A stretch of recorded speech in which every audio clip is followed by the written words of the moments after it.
Okay, I'm going to talk through the components of the rhetorical situation with the game. Oh, it's upside down.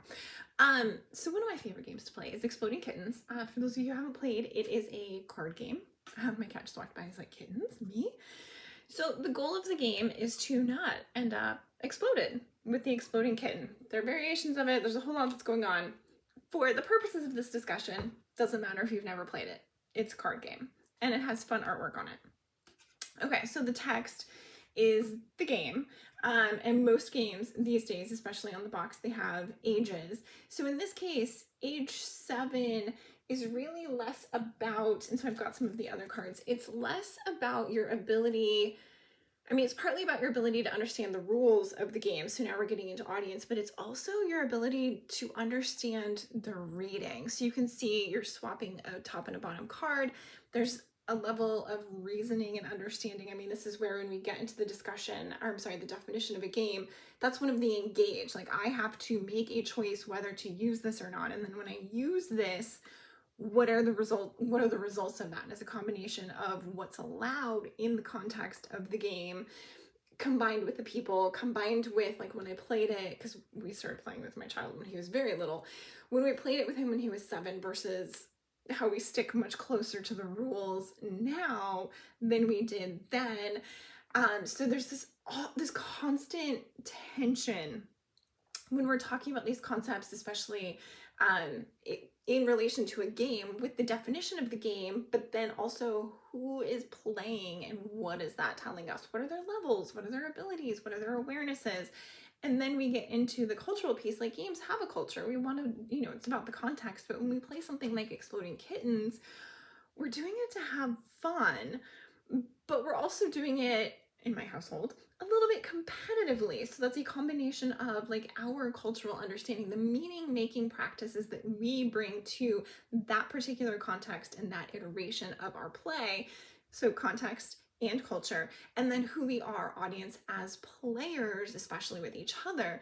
I will say I've played this game with work colleagues through other faculty on campus and some of their spouses, and it toned down my competitiveness. And then it was really funny because it was faculty and their spouses, and it was funny that most spouse partners went after each other, but not people external to that, like unit. Like we felt, because it was the first time we'd really played games with each other, we felt much more comfortable going after the person we knew viciously through a game like Exploding Kittens, because there are times when you can like hide this in a specific place, than we did going after people that we didn't know that we were also playing with. So our colleagues or the spouses of our colleagues.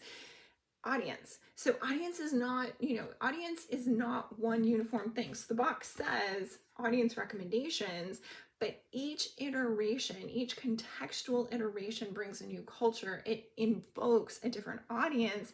And then the combination of the people playing, and honestly, their moods, the ways that they're engaging with each other. If you're slowly drinking a soda while you're playing and your sugar level starts to rise, you're going to change potentially how you're playing and how you're engaging, which could have, and in most cases will have, an impact on the people that are around you. And so the purpose is still remaining the same. Like we're always learning and we're always having fun, but the context continues to shift. The audience continues to shift. Our cultural understanding continues to shift. What we're talking about, what words you're using, how we're using them, how we're playing as players, how cutthroat we're getting, or how gentle we're being as players. If we, like actively shuffle the Exploding Kitten back into the deck, or if we put it right on top so the person right after us immediately explodes. Like those are different tactics, different choices that we make while we're engaging that impact this breadth, basically, of what the context can be at any given moment, the audience and who they are and what they're like at any given moment. But it also points out, especially with audience and context and culture, we're not just talking about the game artifacts. If we're playing at a kitchen table, are the chairs comfortable? Do we have beverages? Do we have snacks? How does the whole group feel about touching a snack and then touching the cards? Because that could be a thing. What are we drinking? If we're drinking soda or something with a lot of sugar, our energy levels are going to wane throughout the course of playing. This game can take a really long time, or it can be over like that. So how are the other elements of the context, not game specific, but in the context, influencing how we're understanding who we are as players and how that changes over time? So like for our first purposes with the first guided notes, you don't need to be that complicated about it. Go straight forward, because I'm only giving you 3 to 5 sentences so that you can keep it narrow. But in this early discussion, I want you to start thinking from the very beginning that each of these concepts is more of a spectrum that waxes and wanes throughout, a time period or throughout a situation. It's not one solid definition that remains the same. It unfolds. Even textually, a game like Exploding Kittens has add-ons. We have many of the add-ons. I really love this game. That changes the text. And so if you've played the traditional and then you bring in those expansion packs, that's going to change the actual text of the game. So all of these, especially when we get to games, you really start to see the breadth of them. You really start to see them as a spectrum. And that's how I want us to go into this understanding. Each of the 5 concepts is a spectrum. How does it wax and wane over a situation? And how does that help us understand then? Because our goal here really is writing the skills that are being developed and the way that culture, because we're really focused, this is a heavily culturally influenced class, the way that cultural understanding is always already at play in relation to our skill development. And then because we as humans who live in a society are good at navigating some of those cultural influences, how do we know what lens to use? Or how do we adjust those lenses so that we produce meaning effectively in that particular context for the situational needs? Gone through all 5 concepts.